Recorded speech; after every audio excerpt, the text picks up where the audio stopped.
It's pissing me off too because so many people, look down and shit on incelibates, on involuntary celibates.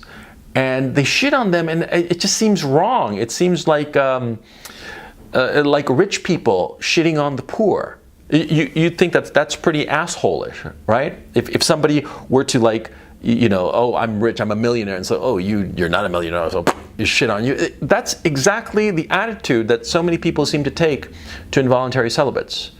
Instead of trying to help them, they shit on them. And I personally just think that that's wrong.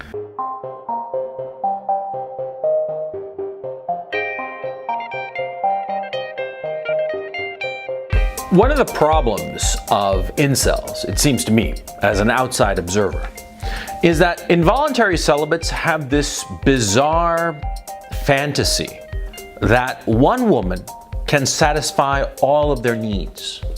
That there is this one woman who will be their everything. I'm here to tell you, there is no such person, not for any man. There is no one woman who can be your everything. Okay? Let me give you my personal experience. I'm going to talk about things that actually happened to me, and just to not get into trouble today, I'm going to talk about things that happened to me, 20 years ago. Okay? In 1998, I was living in New York City. I had a place in Lower Manhattan, nice loft, and I was dating a girl called S.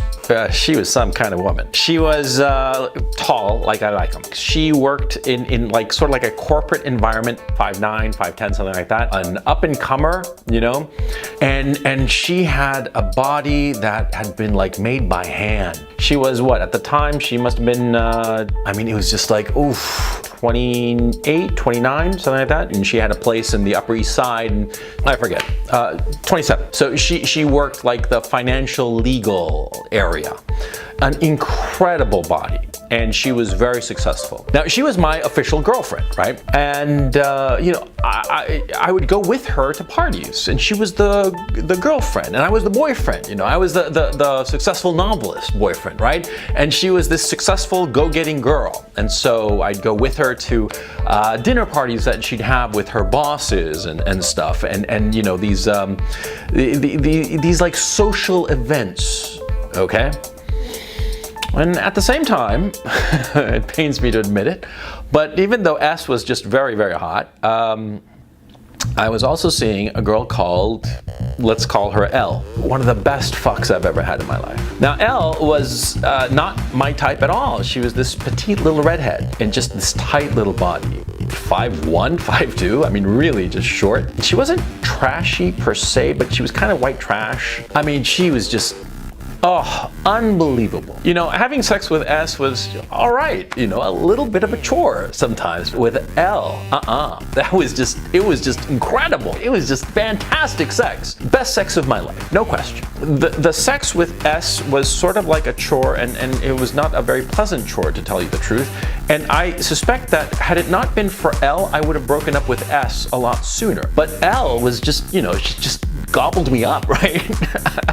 Oh man, I shouldn't have used that terminology. But anyway, there was S, who was my official girlfriend, and L, who was my side piece. And at the same time, there was S, but actually, I'll have to change her name. The third woman, her name was F. Let's call her F. Okay, just to keep them straight, because I just suddenly realized that they had the same first initial. But F, this third girl I was seeing, she was the girl I talked to. I talked to her about books, about current events. She was the girl I would talk about things that were going on in the news. Because S, my official girlfriend, she just wasn't interested in that, or she was interested in gossip insofar as her business was concerned, but she had a fairly curtailed set of interests. She was a great girlfriend, but she wasn't intellectually stimulating, to tell you the truth, and that's why I had F. F stimulated me intellectually. I could talk to her about anything. About my favorite band, Rush, of course. I could talk to her about movies, and we'd have long discussions about movies, about books, about culture. We'd go together to the museum. I love going to museums, right? And S, the official girlfriend, hated going to museums. And quite frankly, L was just not I do not think that she was culturally equipped to go to a museum, to be quite honest. But F, yeah, I'd go to museums with her and I'd have a great time with her. Never slept with her, even though she wanted to have something with me. And she was just sort of like, she was my beta orbiter, okay? Because people always talk about a beta orbiter being a guy, going around a girl, right? But there are also girls who go around guys and who, pine after the guy for ages, right? The fact of the matter is, I didn't even realize that F wanted something with me until years later. But that's another story.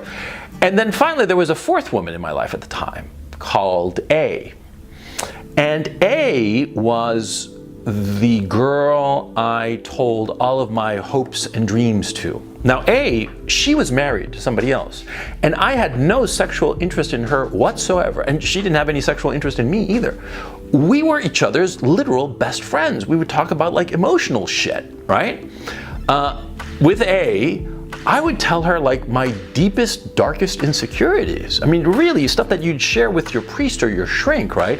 And I considered A my big sister, because she was a little bit older than me, and she was married. She had a couple of kids, and we were just simpatico, right? And she would tell me deep, dark secrets about her marriage, and her emotional life, her personal life, all kinds of stuff. And she would talk to me about things regarding, her husband and other men in her life, and she wanted my opinion in order to understand it. I was her gay best friend.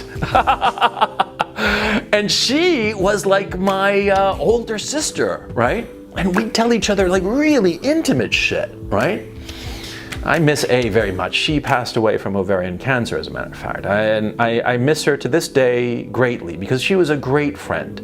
And there was never any hint of any kind of sex between us or any kind of relationship like that. It was just strictly like we were each other's emotional canes. We would help each other with emotional stuff, okay? And the man-woman thing, okay? And she knew all about me and S and L and F. She knew all about those three women in my life. She thought I was an idiot, right? And because she kept saying that, one of these days this is all gonna blow up in your face. You wait, it's gonna happen. It never did. It never did. Because it rarely does, okay? And you got your shit more or less organized, you can maintain parallel relationships very easily.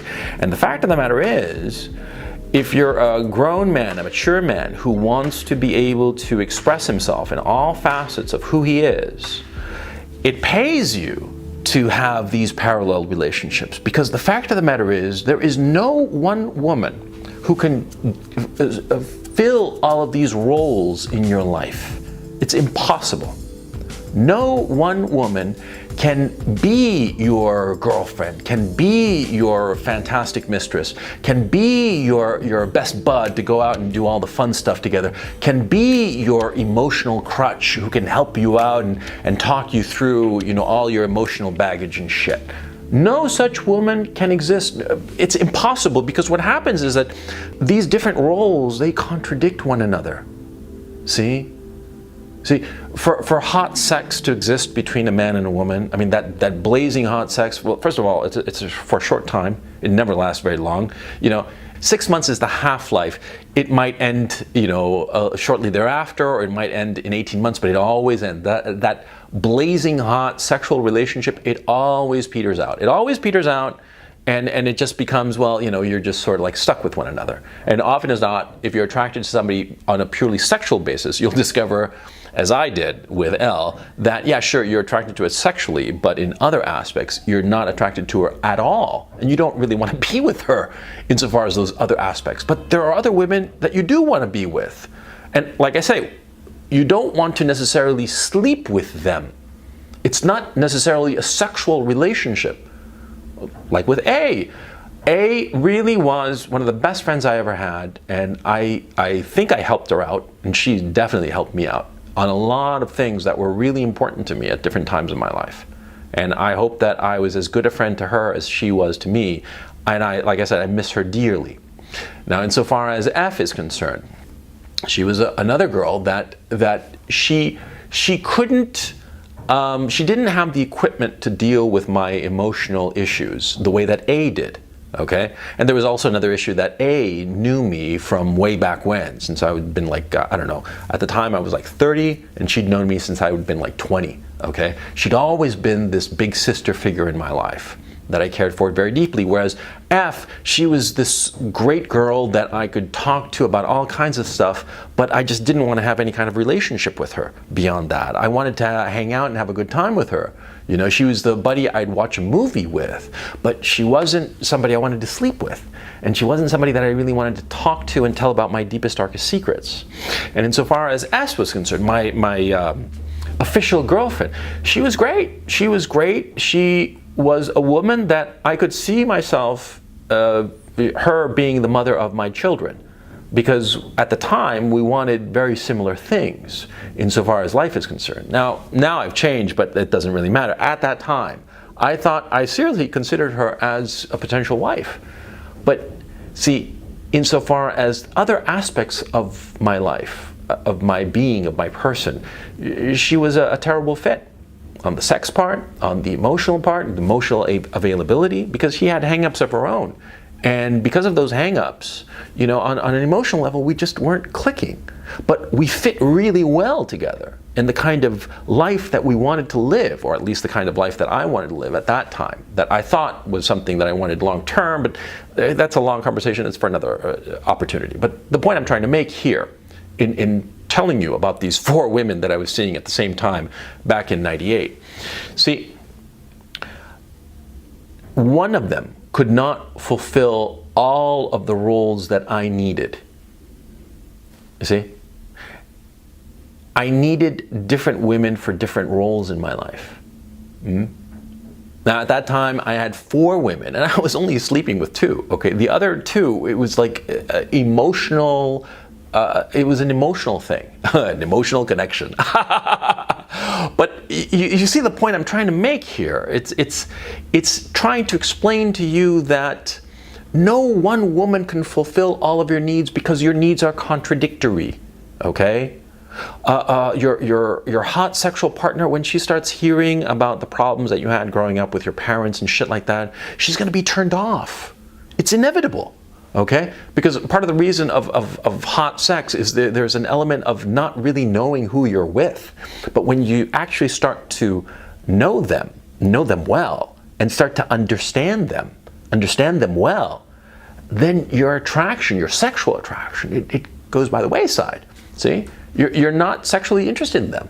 Because we're always interested in that which is sort of unknown, that's sort of like dark and mysterious. It's human nature. And to fight it is stupid, okay? And so I'm explaining this to show you in a practical and pragmatic way how in my particular case with these 4 women, it was impossible for any one of them to fulfill all of the roles. Now, for an incel, an involuntary celibate, to go out into the world and expect that they're going to find the one woman who will be the mother of their children, this great lover, this best friend, and at the same time have like this deep and profound emotional connection, it's a wonderful fantasy.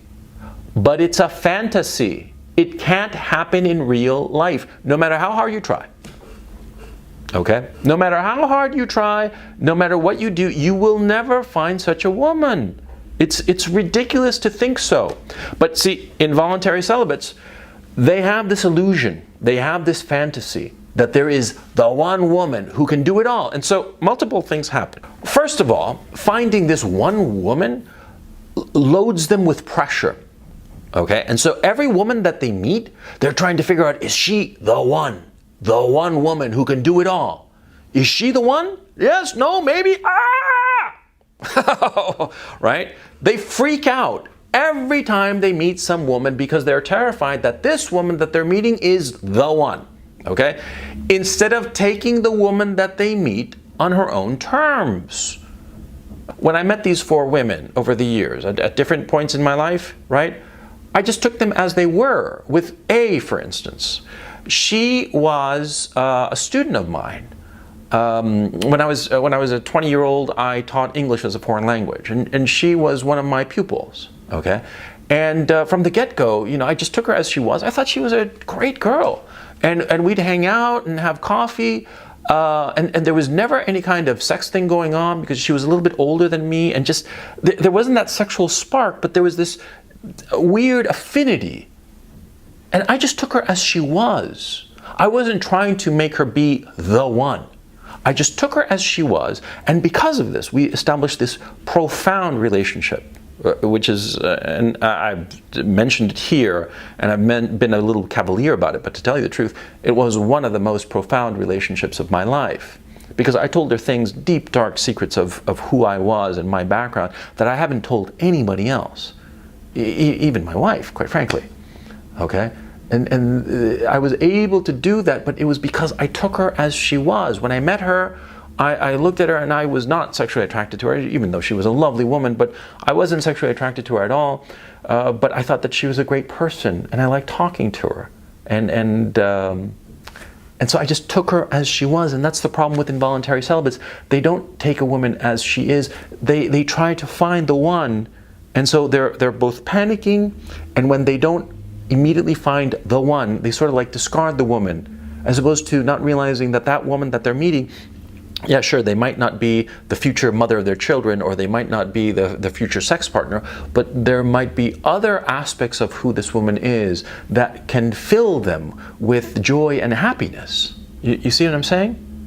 This is a pragmatic approach that it seems to me that involuntary celibates don't they don't follow. They think that, like I said, that there is the one. If involuntary celibates were to throw aside this notion that there is the one, and to realize that they should just take women as they are, as they come at them, and they should try to establish a relationship with every woman, and every woman that they meet, they try to establish a relationship on whatever grounds that relationship is comfortable on.